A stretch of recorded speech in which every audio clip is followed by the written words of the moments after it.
Impact investing is picking up pace, and who better to tell us more about the last decade of reckoning than Sri Vineet Rai? He is the founder and chairman of the Avishkar Group. Over to you, Vineet. Thank you, Shutapa, and thank you to the hard-working team from IBCA, which has done a stellar job of organizing this. Also to the sponsors, given the focus on sustainability, and also for having me here and inviting me. If I may request, can you play the video? Sorry, the PowerPoint.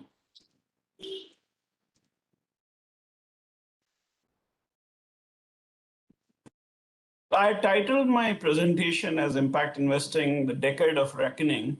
Of course, the decade is for the future, not the past.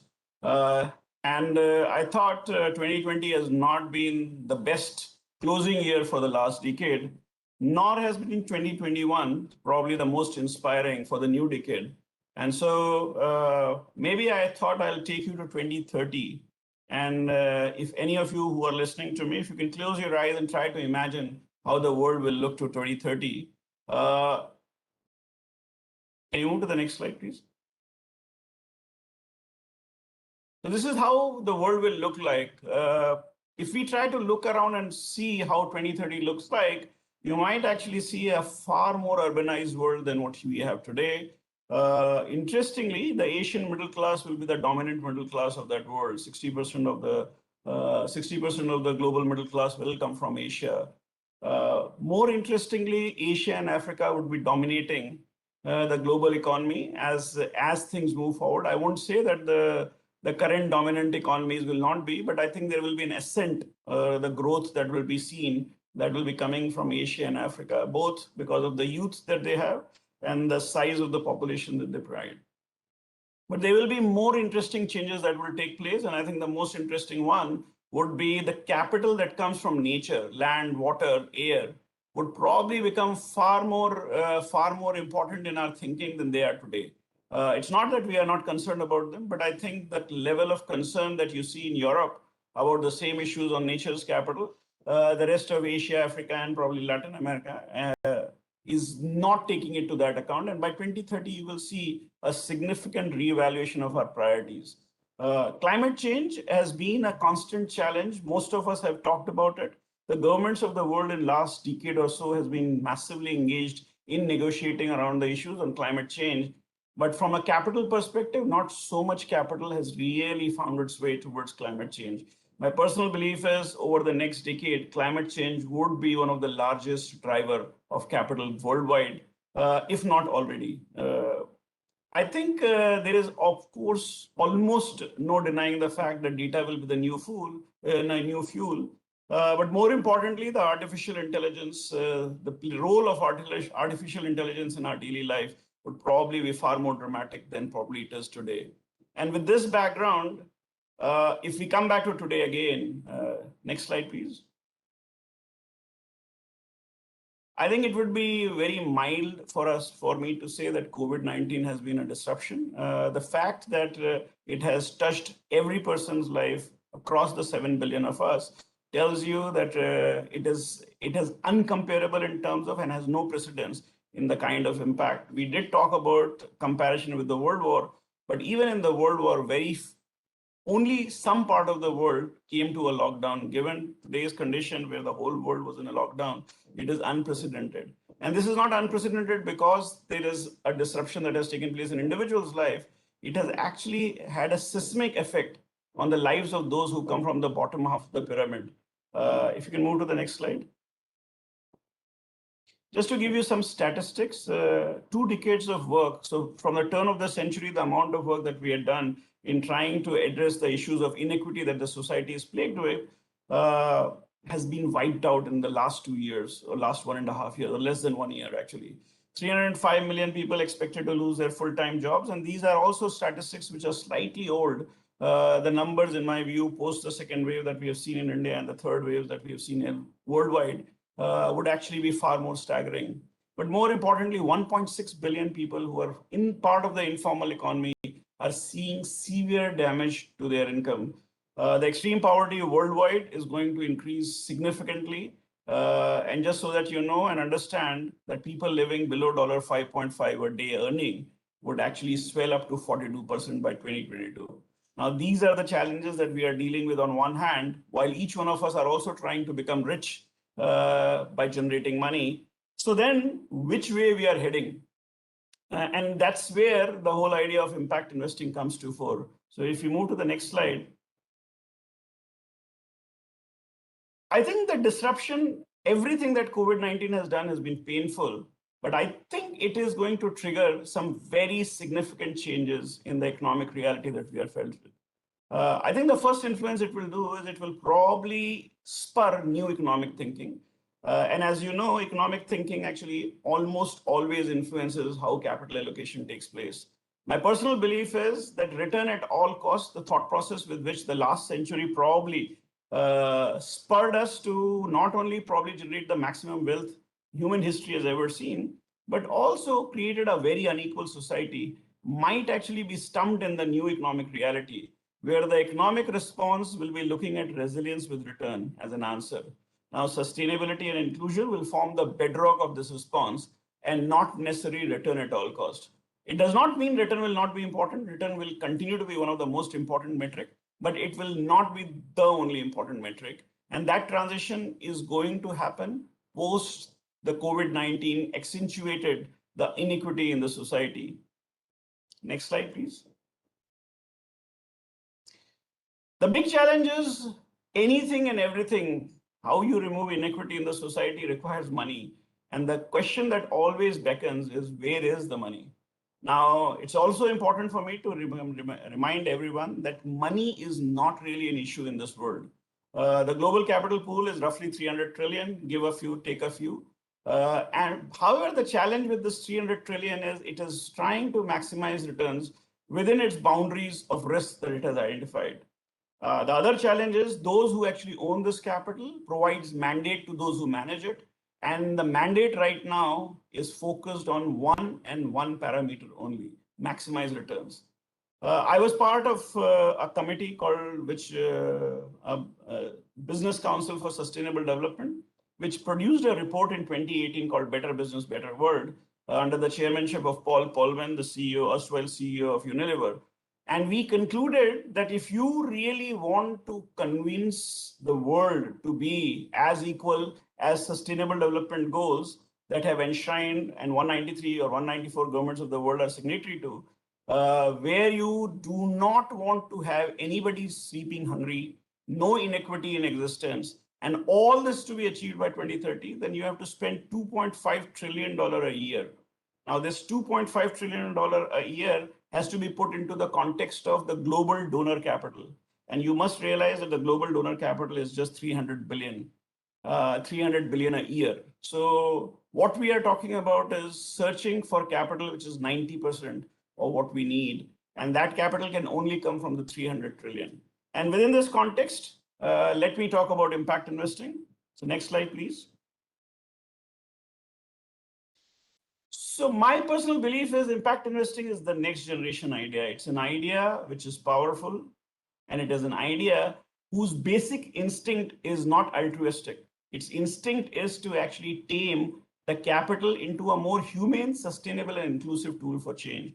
Money has been the biggest changer in the history of mankind. And it has actually played a role in every innovation that we have seen. How do you make this tool work for people rather than work against large sections of the society is really what impact investing is. There are many different ways of articulating the same vision. But to me, what is more important is to say that the idea of impact investing was not to fight for the 300 billion of philanthropic capital that the world has, but to challenge the thinking at the $300 trillion of global capital and convince it that there are better ways of leaving a better world for your next generation than to actually consume everything and trying to make the 300 trillion become 330 trillion next year. And so my personal belief is impact investing is looking at where the interest of stakeholders, including people and planet, are at par with the interest of your shareholders. And this concept is not very old, just 12 years, 13 years actually. 2008, some of us got together in Rockefeller Center next to Lake Como in Italy to call ourselves or find a name for ourselves who were chasing this dream of convincing mainstream capital to be part of a new society or a new economy. And this is how the term impact investing came up. I think the total assets under management of the 15 of us who gathered in that room would have not been more than 100 million or probably less than $100 million. I'm very proud to show that the 2019 report of the Global Impact Investing Networks report actually suggests that the total assets under management of those who claim they are doing impact investing is roughly $715 billion. Now, that's actually a significant progress for a term that was actually invented not long back, just 13 years back. And it is actually quite inspiring that such kind of changes can take place. So how did we manage to do this change? I think the most important thing we did was we started going and explaining to those who own the capital the need of the change. COVID has taken this need to the doorsteps of those who control capital. Can we move to the next slide, please? It's important for everybody here to understand that impact investing, what it is not, because a lot of people genuinely see it as two different words, impact and investing, and not necessarily impact investing. But it is a single term, impact investing, and it does not have two different words, impact and investing. What is more important is it is not philanthropy or an alternate to philanthropy. So we are not here to actually do what philanthropists do. We are here to actually change the way the world do business. It is also not about coming up with very complex impact reports. While continue to do the traditional investing that we were doing, it is to clearly acknowledge that all investments in the world create impact. But it is very difficult to do impact investing where you balance the idea of impact and the damage that you can do by investing or creating businesses. So creating inequity in the society is one of the outcomes of a traditional business. You will still create jobs, you will still create impact, but if you continue to deliver inequity, then you are actually not doing impact investing. And that's really to the core of it. It is simple and it is difficult, and therefore there is a need for people to understand it. Can we move to the next slide, please? I would like to stick my neck out and I'll talk about the next decade. The next decade has many goals. One of the most important goals is the goal of sustainable development, where 194 governments of the world, of which India is also a signatory, are striving towards creating a world with no hunger, no poverty, and no inequity. So when I look at 2030, I see impact investing as seeing that whole decade as the decade for its own reckoning. It is our time. We are no more insignificant. $715 billion does not make you insignificant, but it also tells you that there is a huge potential for us to scale. It also talks about that if you can inspire the world to think differently, 715 billion might actually become 100 trillion. And that's really the shift that we are looking for. Now, this shift cannot come from people like me. We are actually too insignificant and too small in the global realm. This will be led by the providers of capital, not for practitioners of capital like me. In this new economic world order, inclusivity and sustainability will drive returns. You will not be looking returns because inclusivity and sustainability are cost factors. You will see inclusivity and sustainability as profit drivers. Capital companies and leaders will look to build businesses that further equity, inclusiveness, and sustainability as a core strategy and seek shareholders' return that draw from this, and not to focus everything on shareholders' returns only. Can we move to the next slide, please? And when I make something as bold as that the next decade is going to belong to impact investing, I must actually explain that as well. So here is my explanation. The world has 7 billion people. Most of the capital of the world is controlled by 0.1%. So therefore, my general belief is, knowing how human beings are, 99.9% of the humanity will forget the trauma that COVID-19 has caused. But the 0.1% who control the global wealth and have seen a significant decimation of that global wealth because of the concerns that has emerged out of the pandemic will not forget this. The world will change not because people will remember the trauma caused by the migrants walking in India or anywhere else in the world. It will change because the virus has permeated the fear right inside the boardrooms of the largest companies and the family office of the richest people. The change will come as self-preservation for the rich becomes a priority, and global shift only takes place when the powerful are fearful. I just want to overemphasize on the fact the change is not going to happen because there are a lot of Vineets. The change will happen because those who control money will actually want to change the utilization of that money. So it is those, not the money managers, but the owners of the money who will drive change. And some of you who are actually managers of money have already witnessed the early indications of that. I personally believe there will be a tsunami of capital that will move into impact investing. And this does not mean impact investing will not be free of its negatives. There are many complex issues that impact investing will feel and believe and shall be challenged with. For example, impact is contextual. How do you make impact a uniform activity? How do you look at something which is very longitudinal, something that you cannot assess like money, a balance sheet that you cannot prepare on a 31st of March? How do you actually do it? So there is no dearth of challenges that we have, but human intelligence and human resilience will provide us the answers. Can we move to the next slide, please? And I thought, let me actually use this as an opportunity to introduce myself. My name is Vineet Rai. I'm a forester.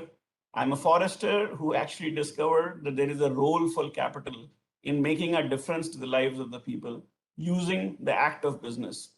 And my learnings through this journey has been following. Good intentions does not need to real impact. So having just good intentions that you want to bring about change will not really change society. There is much more needed to be done. Second, you cannot just give capital and expect change to happen.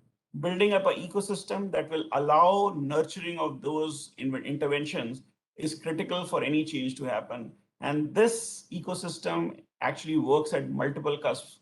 You will have government on one side, regulator on the other, you will have social entrepreneurs, you will have impact investors, you will have mainstream businesses and mainstream investors. Impact investing is a bridge between the entrepreneurs who are actually trying to deal with a broken ecosystem and solving a very large scale problem, and the commercial investors who are seeking returns. So impact investing is not working in isolation, and we as impact investor must realize it. I think there is a huge debate around how much impact measurement one should do, and I think it is a very important metric. If you don't measure what you are doing, you will not be able to improve on it. But I think in the same breath, I would say creating impact is far more important than measuring it alone. So please measure your impact, but before you measure it, please try to create it. I know we are very intelligent, and a lot of us have the capability to showcase impact without actually trying to create it. So it's important as this tsunami of capital comes through, all of us look through it. And finally, technology will be an engine for change. So technology cannot be ignored simply because it will be the engine of change for the marginalized. Thank you so much. And again, thanks to IVCA and everybody else. Enjoyed the opportunity to address and speak to you.